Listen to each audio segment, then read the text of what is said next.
Hello everyone. Welcome to part 3 of the yogurt production example. In this video, I will describe the storage and use of intermediate SKUs. This is beneficial in cases where a certain intermediate is used in the production of multiple final products. I will also discuss SKU order-based scheduling. This scheduling method provides a semi-automated way to determine which intermediate and final product campaigns should be scheduled and when they should be scheduled, based upon the final product SKUs that must be prepared in order to fulfill the order. The representation of the recipe in previous cases assumes that each batch is associated with the final SKU it is supposed to produce. In other words, from the very beginning of the batch, it is known what type of yogurt and container size the end product will correspond to. However, often this is not the case. Yogurt may be produced as an intermediate, and the specification of what the end product will be is done at filling time. This mode of operation requires a different recipe representation. More specifically, we need to break the recipe into two recipes, a make recipe, which produces yogurt as an intermediate, and a fill recipe, which takes yogurt and produces the desired SKU using the corresponding flavor and container size. Final product SKUs in this case will need to be associated with the fill recipe, whereas the plain yogurt will be an intermediate produced by the make recipe.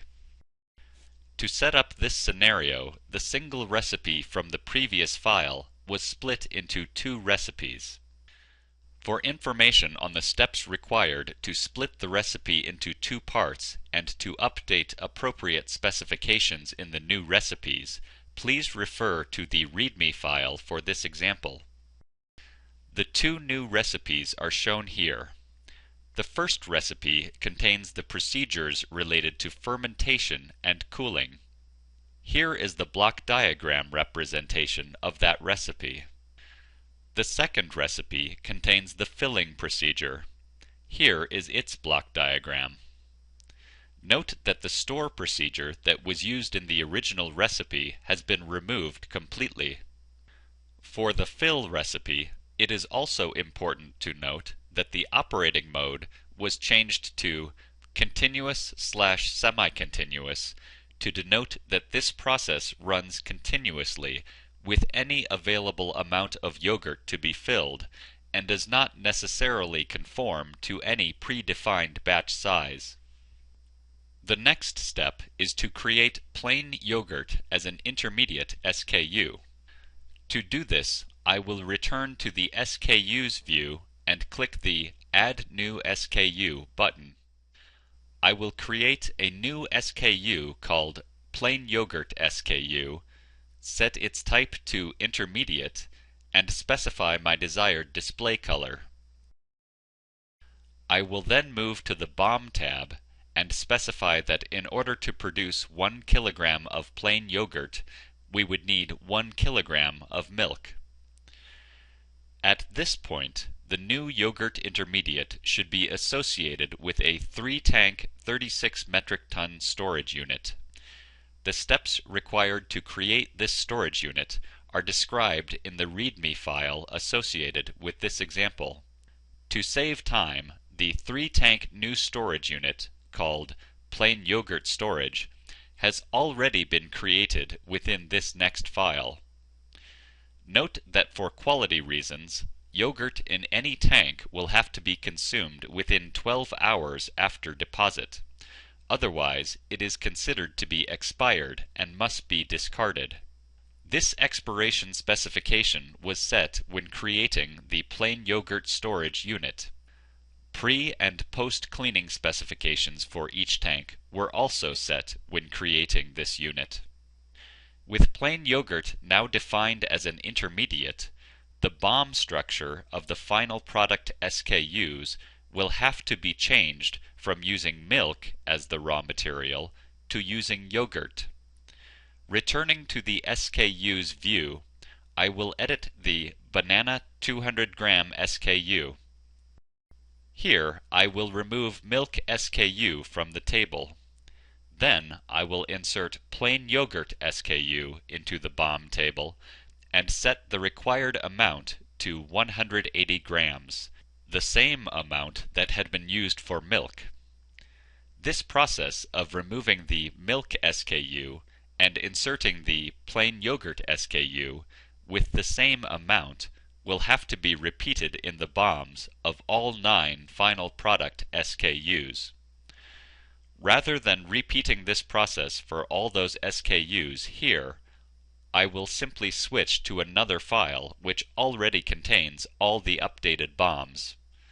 After the BOMs have been updated, the complete BOM structure for all SKUs can be generated by clicking the View the SKU Layout button and then clicking OK to view all the SKUs in the project.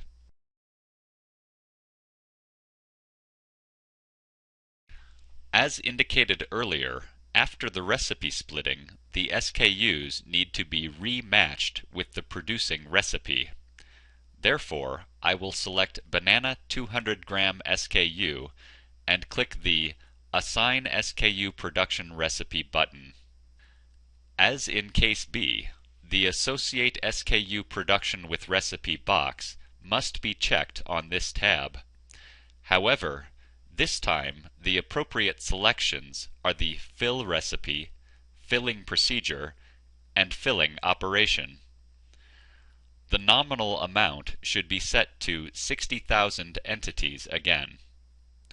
Specifying the filling operation for the production will automatically set this operation as the one consuming the plain yogurt SKU and banana puree SKU that are used as raw materials according to the BOM. These raw materials can be reviewed by visiting the Feed tab. This process should be repeated for all 9 final product SKUs.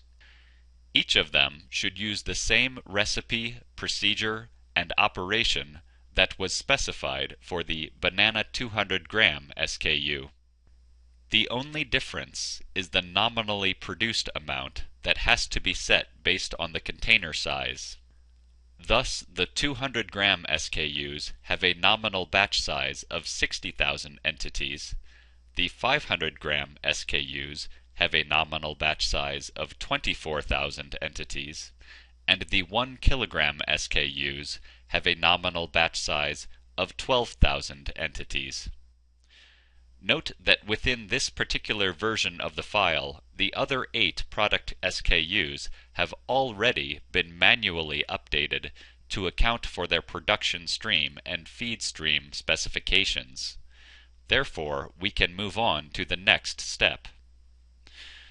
Now, we need to associate plain yogurt SKU with the make recipe. To do this, this SKU must be selected, and then the Assign SKU Production Recipe button must be clicked. As before, the Associate SKU Production with Recipe box must also be checked. In this case, the appropriate production operation is the cooling operation within the cool procedure of the make recipe. Since this is the default operation for this recipe, no changes need to be made here. However, the nominal amount should be set equal to the recipe batch size by clicking the Set to Recipe Size button. Moving on to the Feed tab, the amount of milk needed to produce 10.8 metric tons of yogurt is also 10.8 metric tons, based on their 1-to-1 ratio specified in the BOM. However, we need to change the consuming operation to Receive Pasteurized Milk in the ferment procedure. Keep in mind that if you expect to use recipes which will produce intermediates that will be used as inputs in other intermediate or product recipes, in general, it is desirable to simply create the individual recipes right from the start, rather than creating the full production recipe and then breaking it into pieces, as we have done in this example.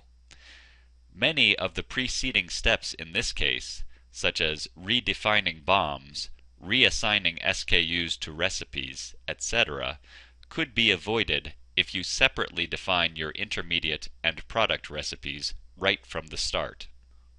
We are now ready to schedule the upstream and downstream recipes. In this case, we wish to schedule campaigns producing 96,000 cups of strawberry 500 gram SKU, 96,000 cups of banana 500 gram SKU, and 240,000 cups of peach 200 gram SKU. This will result in 48 metric tons of each product. However, unlike the previous cases, this time the campaigns producing plain yogurt need to be scheduled separately. Therefore, we will need to schedule a 12-batch campaign producing 129.6 metric tons of yogurt in order to satisfy the feed requirements for the product SKU campaigns. The necessary plain yogurt campaign has already been set up in this file.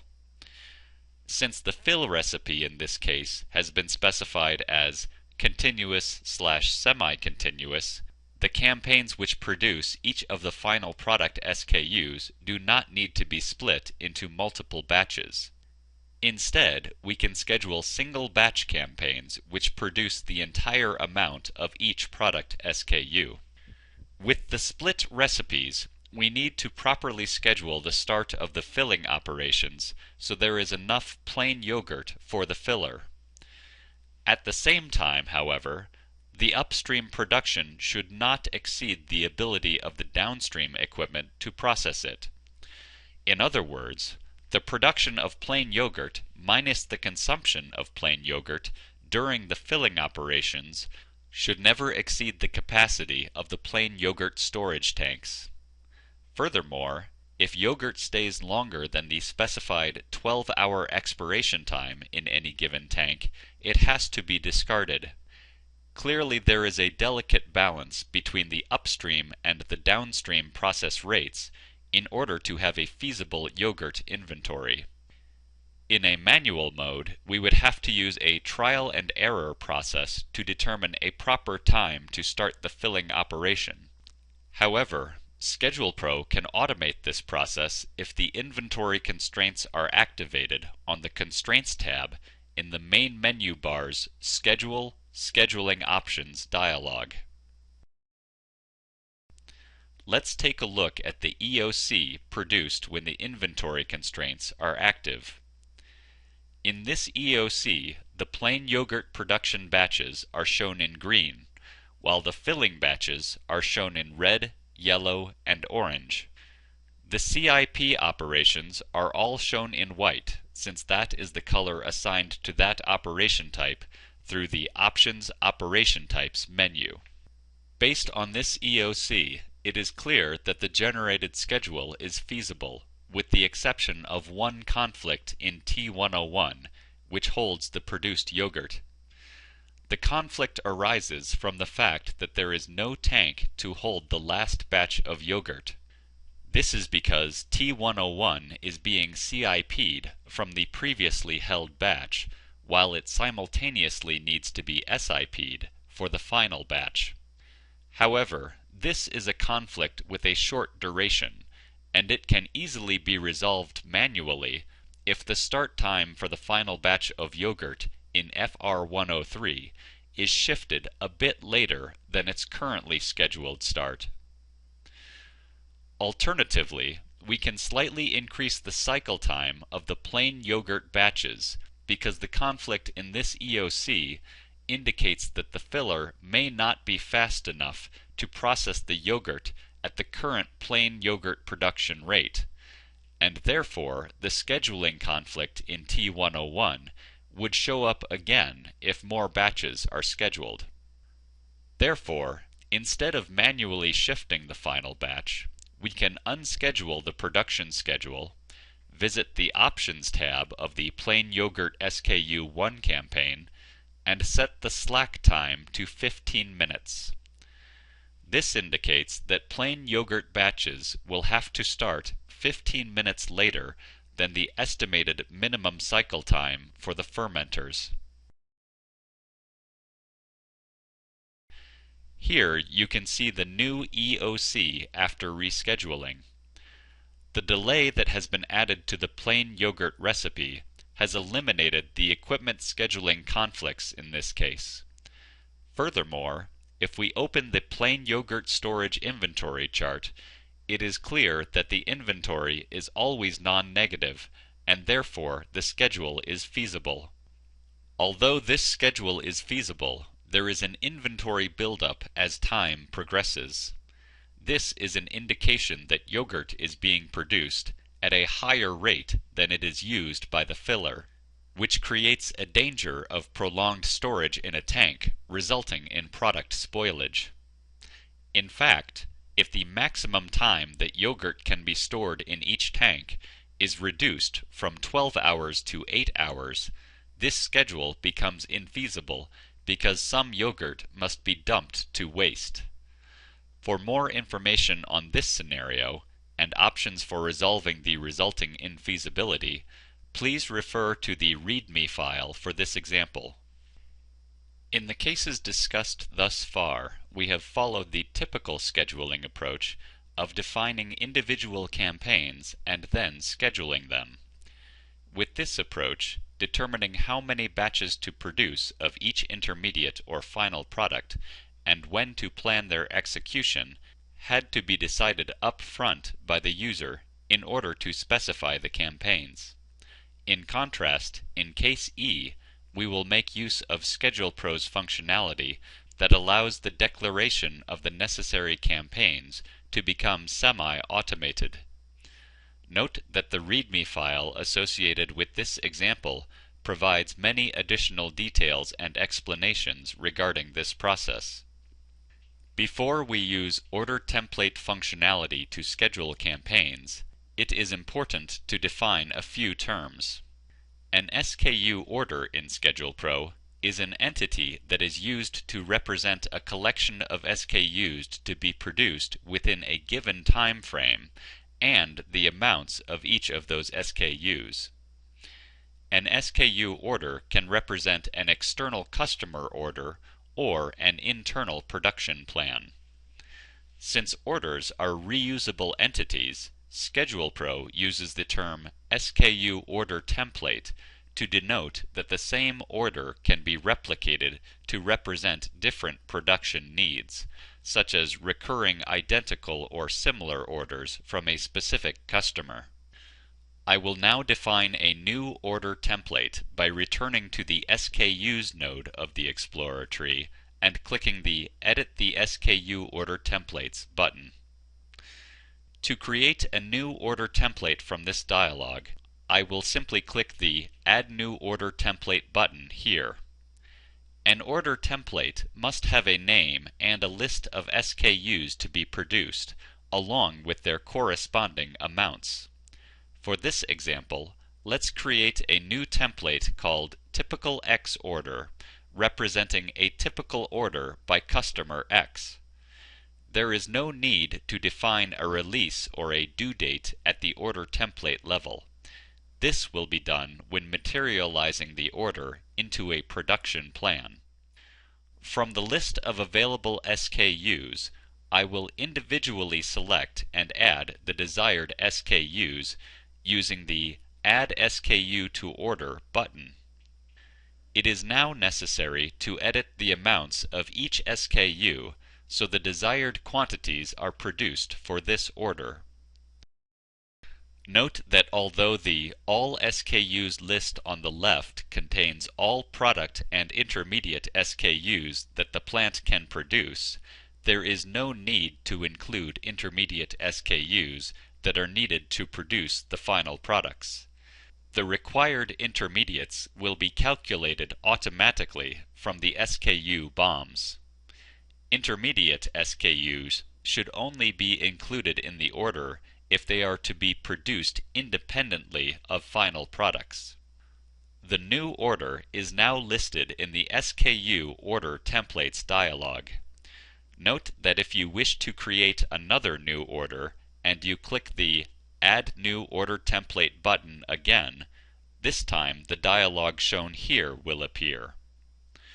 The options in this dialog allow you to copy an existing order or merge multiple orders in addition to simply creating a new order from scratch.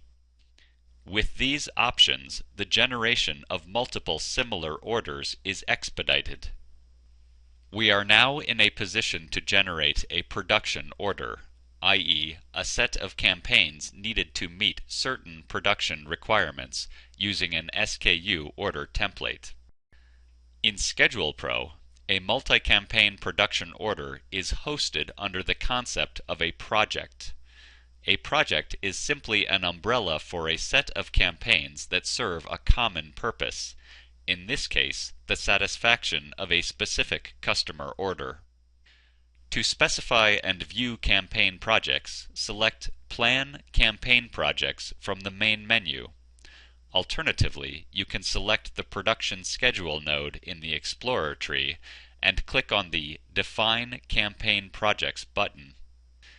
Here, you can see an entry for the main project. This is the default project where all campaigns belong unless otherwise declared. There are three ways to generate a new project. Create an empty project and add existing or new campaigns to it.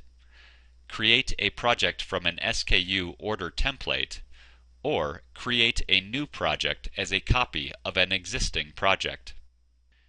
To create a new project using an order template, you must click on this button. This will initialize a wizard that will guide you through the process of generating a new production order as a SchedulePro project. Note that this is a semi-automated process. In each step, there are choices to be made that affect the final result. The Step 1 Wizard dialog includes the project name, the optional description, and the color choice that will be used in the EOC to show all project campaigns if a project-based coloring scheme is selected for the EOC. For this project, I will name the order Xorder Jan 20, 2014 as a reminder that this new project will serve customer X's order on the 20th of January 2014. In Step 2, the template order associated with this project should be selected, and the release date should be confirmed or modified.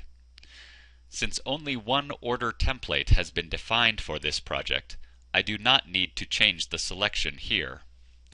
Note that if desired, a new order template could be declared on the fly and listed for selection by clicking the Add New SKU Order Template button here.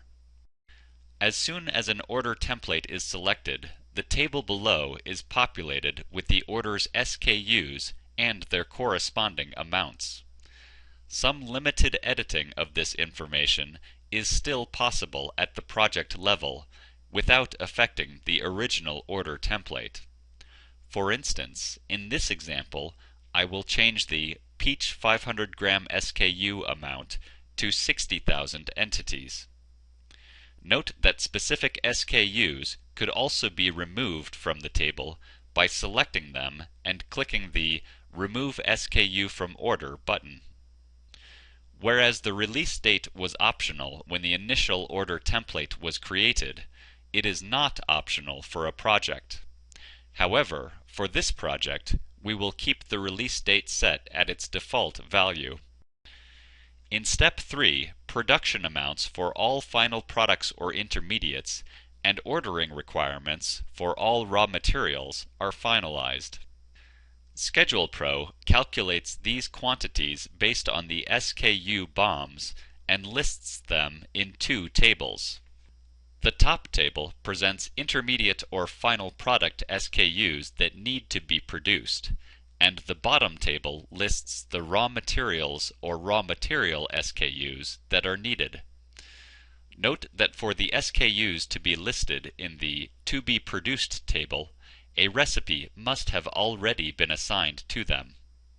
In both tables, the amounts needed are not editable because all the displayed amounts are directly related to the order defined in step 2. If any change in the order is required, you can click the Back button to return to step 2. In contrast, the amounts shown in the Initial Amount column can be edited in both tables in step 3. These values represent the amount of each SKU that are already available before the project is executed. The two buttons on the left and right side of this column facilitate the process of defining the initial amounts. When the left button is clicked, the initial amount of the corresponding SKU is set equal to the opening inventory of the associated storage unit if one is defined. The button on the right side will generate the storage unit inventory chart. This chart allows you to determine if a particular SKU is currently being produced or consumed within the plant, or whether it is scheduled to be produced or consumed soon. Since there are currently no campaigns scheduled in this example, there is no need to check the inventory charts now. After editing any initial amounts, the tables may be refreshed by clicking the Recalculate button. If a non-zero initial amount is specified for an intermediate or product SKU, the to produce amount of that SKU is reduced by an equivalent quantity.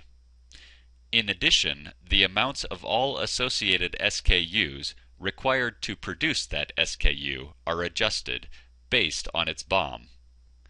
Similarly, an initial amount for a raw material SKU will reduce the to-order amount. In our case, the to-order amount of the milk SKU has been reduced based on the initial amount shown here.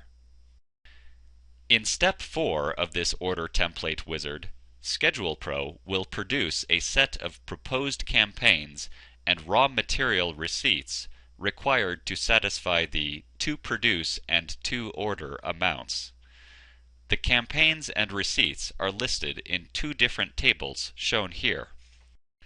By default, the release date for each campaign is set based on material availability. This delays the beginning of production for an SKU until all its raw materials and intermediates are available, even though many of these materials may not be needed at the beginning of the process. In contrast, the Set All Campaigns at Order Release Date option will simply set the project release date defined in Step 2 as the release date for all campaigns. In our case, the default option sets all filling campaigns to begin after the end of the campaign which makes the plain yogurt. This is obviously a very conservative policy since it forces the entire plain yogurt production campaign to finish before any filling campaigns begin. Therefore, I will select the alternative option, which aligns all campaigns at the schedule start and lets SchedulePro's inventory conflict resolution mechanism decide when the filling campaign should start. At this point, it is necessary to click the Recalculate button to update the campaign list before proceeding. Note that you can also overwrite any campaign batching or timing policy by selecting a campaign and clicking the Edit button to manually modify it. Also note that by default, SchedulePro will generate a single campaign for each SKU to be produced. If the default single campaign per SKU option is not satisfactory, more flexibility in production can be achieved by splitting the campaign into multiple campaigns. For example, I will split the plain yogurt SKU campaign into two campaigns by first selecting it and clicking this button. This dialog allows the declaration of multiple campaigns for the same SKU, each, potentially, with a different number of batches and batch size. In this example, you can see that the total amount of plain yogurt that will be produced by 18 nominally sized batches is 194,400 kilograms. However, only 189,000 kilograms is required in order to fulfill the order amount for this project. Therefore, I will change the number of batches for the plain yogurt SKU1 campaign to 17 and click the Add New Campaign button. Then I will change the batch size for the new campaign to 5,400 kilograms. Notice that the total amount now exactly matches the order amount. As you can see, the Step 4 dialog now lists both plain yogurt campaigns. The automatically generated raw material receipts in the bottom table can also be edited in a similar manner. Note that the material receipts in SchedulePro are associated with storage units, so no material receipts will appear in this table if the corresponding SKUs have no storage units assigned to them. This is the reason why there are no orders for fruit-flavored SKUs, even though required amounts of these SKUs were tabulated in Step 3 of the Order Template wizard. After clicking Next, the Confirm Project Creation dialog will appear. In this dialog, the proposed campaigns and the receipts that will be generated as part of the new project are summarized, and the user must confirm their accuracy. Here is the updated Campaign Projects dialog with the new production order. Note that a production order can be updated at any point as long as it has not yet been scheduled, or as long as it is unscheduled prior to editing. To edit it, simply select it and click the Update Project from SKU Order button. After clicking OK, the new set of campaigns is now listed under the Production Schedule view. Regardless of how these campaigns were generated, e.g. through an order template or through traditional scheduling of individual campaigns, they can be edited and processed like any other campaign. For instance, slack time could be added between batches of multi-batch campaigns, the prioritization of the campaigns could be changed, etc. At this point, the campaigns can be scheduled and the EOC associated with this file can be produced. The important difference between this case and the previous case is that this schedule was not created through manual insertion of campaigns, but instead it was generated by specifying the desired amounts of final products and letting the project wizard estimate the required campaigns for the final and intermediate SKUs as well as the required raw material SKUs. This concludes this yogurt production example video. For additional details on how to create models in SchedulePro, please refer to the SchedulePro manual located at the link shown here. Please also refer to the online training videos located at this link, as well as the SchedulePro README files associated with this example and other examples. Additional presentation documents and publications are available at this link. Also note that you may download a free functional evaluation version of SchedulePro from the SchedulePro overview page here. This yogurt example may be opened and modified using the free evaluation version of SchedulePro. Thank you for your attention.